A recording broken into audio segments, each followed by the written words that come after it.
Okay, we got the chat here. They're all gonna say hello. Everyone says we've got this emote in Europe. It's in English. It's called Ta. So everyone calls you Tabe. So hello. Where is the camera? The camera's here. You see it? Hello, guys. Say hello. There's a 30-second delay, but they'll all catch up in a second. Okay, sure. How are you feeling? Was it a stressful game after game 3? A bit stressful?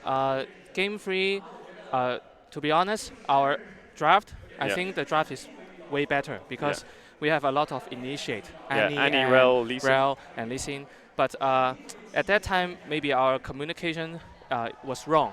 Like we must contest that dragon. But the fact is, Annie was forced to go to top, and without flash, so we should just farm. We don't need to contest the Drake. So you need to pick your window to fight better. Yeah.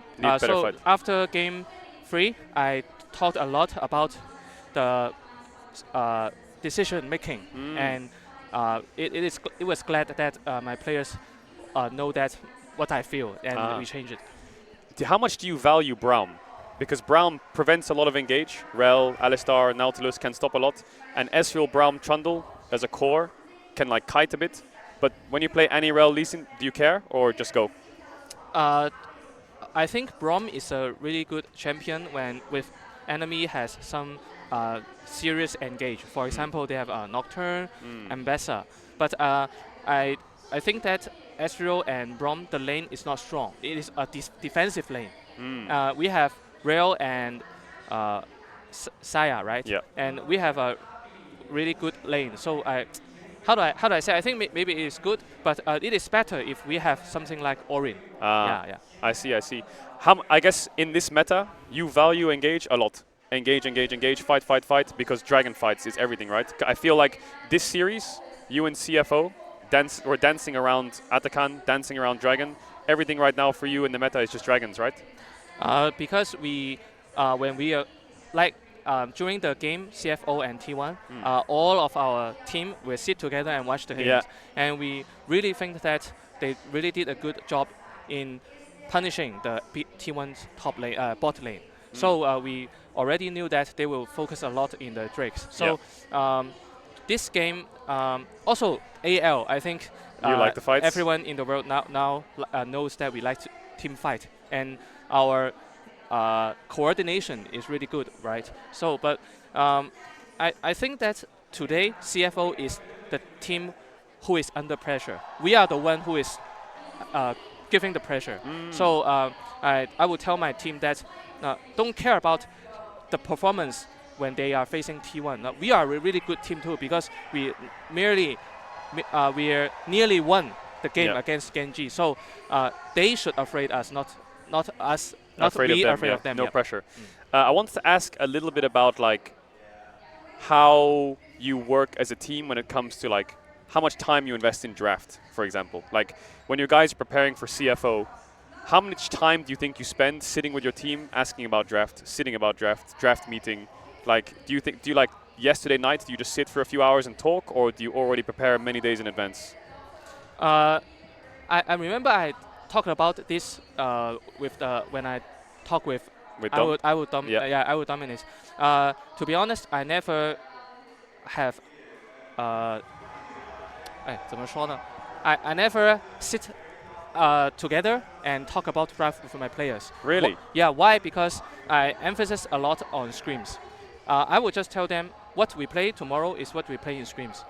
And a very important factor is maybe game 1, I like to talk about a bit, but not more than 15 minutes. And because of the fearless draft, we have to conquer a lot of difficult situations. You can never know your enemy team's first free bans and free picks in the fearless draft. And for myself, I am also a person that I am not that have patient. Because if you talk a lot of draft, you need a lot of patience. And you know what? If I think a lot of draft, the result will be Tabe and Tabe versus. Yeah, you'll overcomplicate everything. Overcomplicate everything. So I don't like to give my team and myself a lot of pressure. I just tell them, just go to play, and I will do the draft. Outplay the draft. Yeah. And when it comes to like champion prios, do you have strong opinions yourself? I want you to play this. I want you to play this. I want to play this. Or does your player come to you and say, I want to play this? Like, how's that dynamic, or is it mixed, you think? I think your question is really good because there is a lot of conflict between me and my players. Yeah. But although we are a new team, right? In the first sector, the first stage in the 2025, maybe we have a lot of communication problems about draft. But till now, even when we are playing against Genji, we still have a very strong bond. So maybe sometimes players will trust on me, and sometimes in a critical moment, I will trust on players. But the most important thing is every game, whenever we win or lose, we will calm down and we'll talk. Oh, maybe pick blah blah blah will be better. So if you say I want you to play this and you lose, maybe the player is a bit like, oh, I want to play this instead, and you talk, calm down, and then the same thing happens. Like, yeah, even we win. Yeah, even if you win. Yeah. Or like he says, I want to play this, and you say, okay, play it, and he loses, then you like talk about it. The most important thing about the bonding of draft between you and your players is the result. Yeah. If you win, it's good. It's happy, right? Yeah, happy. So if you lose, you have to understand that your draft is bad. So maybe game 3, my draft is bad.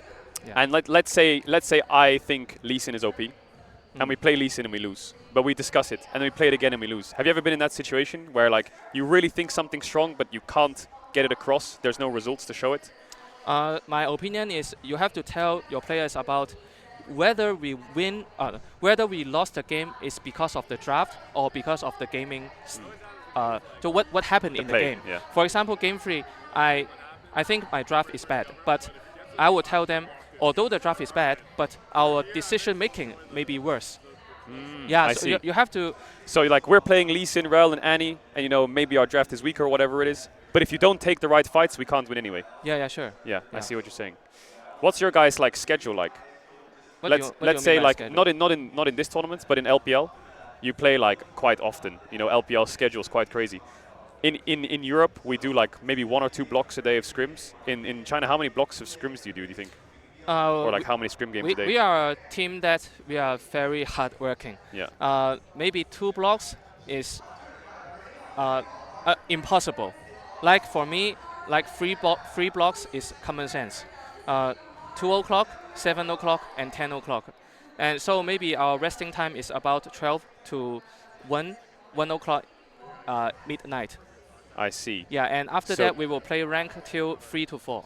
Okay, so you wake up, eat breakfast at like maybe 12 or... We never eat breakfast. Never eat breakfast? Because we wake up at 1:30. We have so you lunch. wake up 30 minutes before scrims? Yes. Then you scrim 5 games? 4 games? After the fearless draft, 5 games. And then small break? Until 5 o'clock. Yeah. And 5 to 7 o'clock we have dinner. Ah, and I see, yeah. I will give my team have a 1.5 hour to sleep. Yeah. So like rest, nap, eat, whatever it is, and then go again. And my last question to you would be, you've done scrims, you're finished your game, you're in review. What's your biggest discussion, you think? Let's say you have 20-minute review, 30-minute review. What are you talking about the most? Are you looking at team fights? Are you looking at draft? Or are you looking at like macro? Or do you think it's evenly spread? Or is there something that you focus on the most and like the biggest result you want to look at? I focus on the most is about the decision making. Decision making. Yeah, because I think this is the most important part between my team and LCK team. Because in my opinion, I think LCK teams, they have very few mistakes. But if you have mistake against them, they can snowball very, very well. So unless my players, for example, come down and tell to me, oh, the draft is nonsense, I cannot play at all, then I will comfort them. But if they are very calm, I will talk about the gaming decision. So it is a very important factor to be a coach, to look the eyes of the players, to sense their mentality at that point. Because in MSI, only so few minutes. Yes, very quick. Yeah, very quick. You have no enough time to talk a lot. So how do you manage your time with your players is important too. Do you think you spend more time on like individual decision making or like team decision making? You think? Only team decision making. Only team. Yeah. So do you have like other coaches around you that like watch a lane or they watch your jungler, or just only team? Of course, my team, we have 3 coaches total, 1 analyst and 1 my vice coach, and everyone have their own role. Yeah. So your role is very team focused and like player focused. Yeah, and we will like a machine, you know. If you are the left hand, I'm the right hand, and I'm the heart. Wow. We will coordinate. If I talk about the decision making, my Xiaobai will talk about the draft, and my analyst will talk about next game, blah blah blah, champion, they are good, blah blah blah. Yeah. Last question, because I know I don't want to keep this too long. When you finish today and you go tomorrow, are you scrimming tomorrow all day? Yeah, we never rest. And then next day all day scrims? Yeah. And then the next day all day scrims? All and day then game day? Yeah, but the thing is, sometimes maybe we'll feel very, very tired and frustrated. Then I will take my team and go down because Vancouver, they are very nice field. Yeah, when so you'll go for a walk? Go for a walk and talk about it? Look at the sea, look at the lovely pets. There are many doggies. Yeah. And I will say, okay, now we are human. And now back to scrim? Yeah, and back to scrim. Same day? Today, maybe we... No, like let's say you're scrimming, everyone's pissed off, it's fucking hard, you know. You go break? Do you come back the same day and scrim still? Yeah, but if you go for a walk, you have no break. Ah, okay. Yeah, because you already consume the time. That's your break. Yeah. Wow. Okay, you guys are crazy. But now we will go to have a good dinner. A good dinner? Yeah, to celebrate. Yeah. Man, thank you for the interview. The chat loves it. Everyone's spamming. There's lots of emotes in Twitch. I don't know if you've ever used it, but like this means like you're super cool and like super strong, and that's what they say about you, Giga Chat. Thank you, but you gave me this opportunity to talk about it. Yeah. Oh man, it's great. It's really good to get insights. I think a lot of Western fans don't really know what goes on in like Korea and China. We just lose. Actually, can I ask you one more question? Sorry. Okay, sure. What is the if you look at Europe?